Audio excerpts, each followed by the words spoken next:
Hi students. So இன்னைக்கு நம்ம பார்க்கக்கூடிய ஒரு முக்கியமான டாபிக் என்ன அப்படினா angle of friction. Friction அப்படினாலே தெரியும் இல்லையா? friction நடக்கணும் அப்படினா கண்டிப்பா ரெண்டு சர்ஃபேஸ் வேணும் இல்லையா? இது ஒரு சர்ஃபேஸ், இதுக்கு மேல இன்னொரு கையை நான் பிளேஸ் பண்றேன்.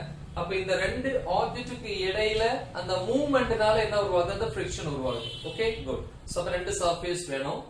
Then angle of friction. அந்த friction angle வந்து என்ன லெட்டர்ல டினோட் பண்ணுவாங்க அப்படினா theta. சரியா? ஓகே, சோ எக்ஸ்பிளனேஷன் பாப்போம்.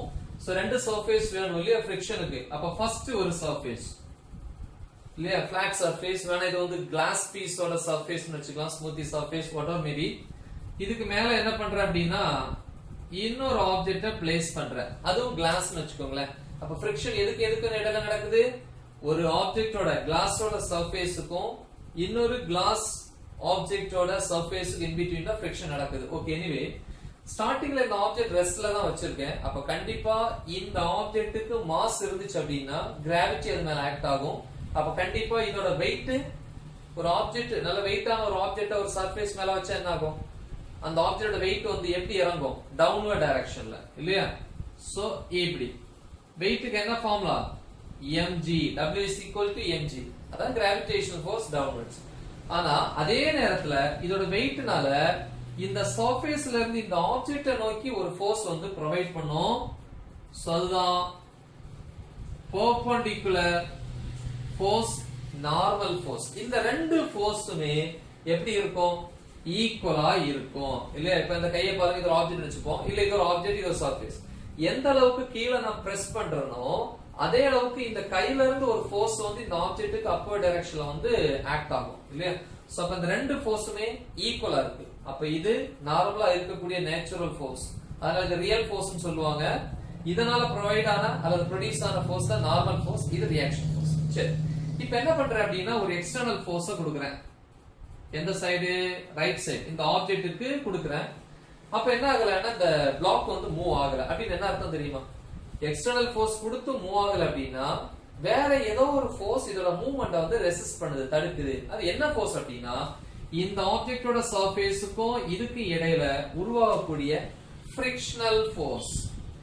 சோ the direction எப்பவுமே ஆப்போசிட் டைரக்ஷன், F S.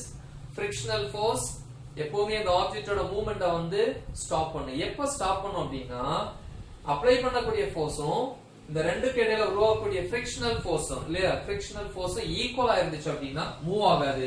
அப்படி இருந்த அந்த ஃபோர்ஸ்க்கு என்ன பேர் அப்படின்னா ஸ்டாட்டிக் ஃபிரிக்ஷனல் ஃபோர்ஸ். இப்போ நான் கொடுக்கக்கூடிய எக்ஸ்டர்னல் ஃபோர்ஸை இன்க்ரீஸ் பண்றேன். அப்போ ஸ்டாட்டிக் ஃபிரிக்ஷனல் ஃபோர்ஸோட வேல்யூவும் இன்க்ரீஸ், மேக்ஸிமம் இன்க்ரீஸ் ஆகும்போது இந்த ஃபோர்ஸோட வேல்யூ இன்க்ரீஸ் ஆகுது இல்லையா? அப்ப என்ன ஆகும் அப்படின்னா இந்த பிளாக் வந்து மூவ் ஆகும். ஓகேவா? So static frictional force formula தெரியும் இல்லையா? Fs, static frictional force maximum equal to mu s n. n ங்கிறது நார்மல் ஃபோர்ஸ், mu s ங்கிறது கோஎஃபிஷியன்ட் ஆஃப் ஸ்டாட்டிக் ஃபிரிக்ஷன். அதாவது இந்த இருக்கு இல்லையா, இது ஒரு கிளாஸ்னு வெச்சுங்களேன், அதோட சர்ஃபேஸ்க்கும் இந்த ஃபிளாட் சர்ஃபேஸ்ங்கிறது ஒரு கிளாஸ் தான். அந்த ரெண்டுக்கு இன் பிட்வீன் உள்ள வேல்யூ அதான் coefficient of static friction value 1.0. Class வந்துச்சுன்னா அதே மாதிரி ஒவ்வொரு மெட்டீரியலுக்குமே வேல்யூ வந்து சேஞ்ச் ஆகும். ஓகே, எஸ், அது ஒரு கான்ஸ்டன்ட் வேல்யூ அந்தந்த மெட்டீரியலுக்கு. சரி, இப்ப நான் இது கொடுத்தது அப்ளைட் ஃபோர்ஸ், அதனால ப்ரொடியூஸ் ஆனது மேக்ஸிமம் ஸ்டாட்டிக் ஃபிரிக்ஷனல் ஃபோர்ஸ். அப்ப இது ஒரு ரியாக்ஷன் ஃபோர்ஸ். அப்ப இந்த ரெண்டு ரியாக்ஷன் ஃபோர்ஸுக்கும் உள்ள ரிசல்டன்ட் ஃபோர்ஸ், ரிசல்டன்ட் எப்படி வரும்? இந்த ரெண்டுக்கும் சென்டர்ல வரையக்கூடிய லைன் இல்லையா, இதுதான் ரிசல்டன்ட் ஃபோர்ஸ். எல்லாமே வெக்டார் எடுத்துக்கலாம், வெக்டார் எல்லாமே ஃபோர்ஸ் எல்லாமே வெக்டார் தான். இன் பிட்வீன் இந்த ஆங்கிள் இருக்கு இல்லையா, திஸ் இஸ் θ. இந்த ஆங்கிள் தான் என்ன சொல்லுவோம் அப்படின்னா ஆங்கிள் ஆஃப் ஃபிரிக்ஷன். அப்ப ஆங்கிள் ஆஃப் ஃபிரிக்ஷன் என்ன? ஆங்கிள் ஆஃப் ஃபிரிக்ஷன்ங்கிறது angle between the resultant force and the normal force of the object. So in between the angle. இது θ கிடையாது. ஓகே, சப்போஸ் இந்த ஸ்டாட்டிக் ஃபிரிக்ஷனல் ஃபோர்ஸோட வேல்யூ இன்கிரீஸ் ஆக இது இங்க வர இதுவும் இன்கிரீஸ் ஆயிட்டே வரும். அப்ப இந்த லைன் இன்னும் கொஞ்சம் கீழ இறங்கும், θோட வேல்யூ இன்கிரீஸ் ஆகும். ஓகே, அப்ப static Fs maximum value increase ஆக ஆங்கிள் ஆஃப் ஃபிரிக்ஷன் வேல்யூவும் இன்கிரீஸ் ஆகும். ஓகே, சோ அப்ப இதுல எப்படி எழுதலாம்? The resultant force r vector is equal to இந்த ரெண்டு சேர்ந்தது fs maximum plus n vector. Okay so இது வெக்டர்ல இருக்கு மேக்னிட்யூட் எப்படி கண்டுபிடிக்க ஃபார்முலா தெரியும். இப்போ ஒரு வெக்டரோட component xi cap plus yj capனா இதோட மேக்னிட்யூட் வரும்போது எப்படி எழுதுவோம் square root of x square plus y square படிச்சுப்போமா. அப்ப வெக்டர்ல வந்து என்னது ரிசல்டன்ட் ஃபோர்ஸ் என்கிறது இந்த ரெண்டு ஃபோர்ஸோட காம்பினேஷன். அப்ப இதோட மேக்னிட்யூட் என்ன? so the magnitude of the resultant இல்லையா magnitude of what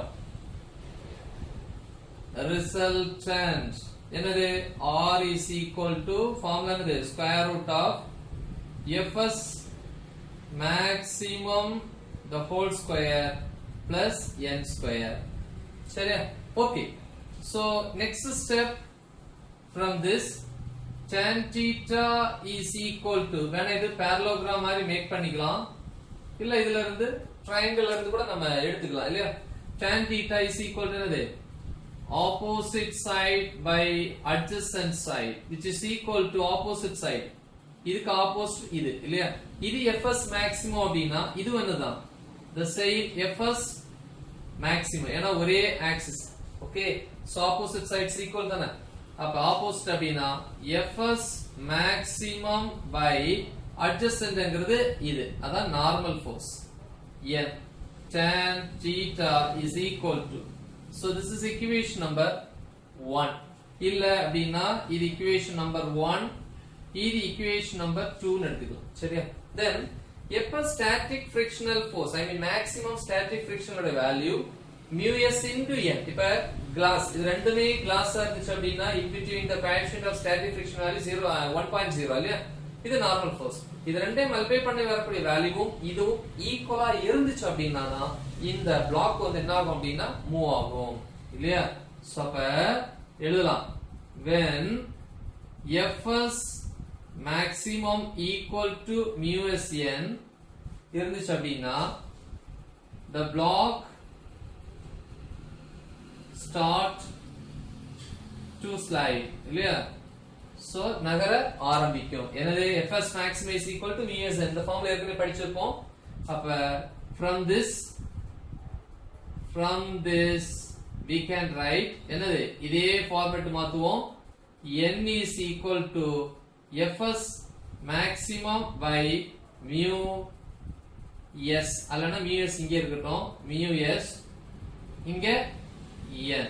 so this is equation number 3. so right hand side is equal இருக்கு இல்லையா. so அப்ப compare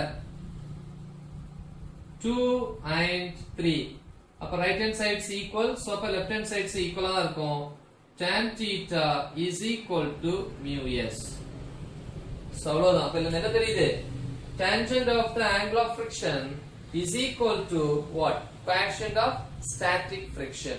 மாத்தி கூட எழுதலாம் or mu s is equal to tan theta. இப்போ இங்க mu s ஓட வேல்யூ 1.0 னா tan theta ஓட வேல்யூ எவ்வளவு வரும் the same ரெண்டுமே ஈக்குவலா இருக்கும். அப்ப the coefficient of static friction between the two surface is equal to tangent of the angle of friction. so அப்ப angle of friction வந்து எதை டிபெண்ட் பண்ணிருக்கும் static frictional force இல்லையா. the maximum frictional force இந்த force ஓட value கூட கூட இந்த angle என்ன ஆயிட்டே இருக்கும் அப்படினா கூடிட்டே இருக்கும் இல்லையா. இது கூட கூட இந்த லைன் இப்படி வந்துட்டே இருக்கும். அப்ப இந்த தீட்டாவோட வேல்யூ என்ன ஆகும் இன்கிரீஸ் ஆகும். சோ இது முக்கியமான क्वेश्चन நல்லா தெளிவா பிராக்டீஸ் பண்ணுங்க. All the best.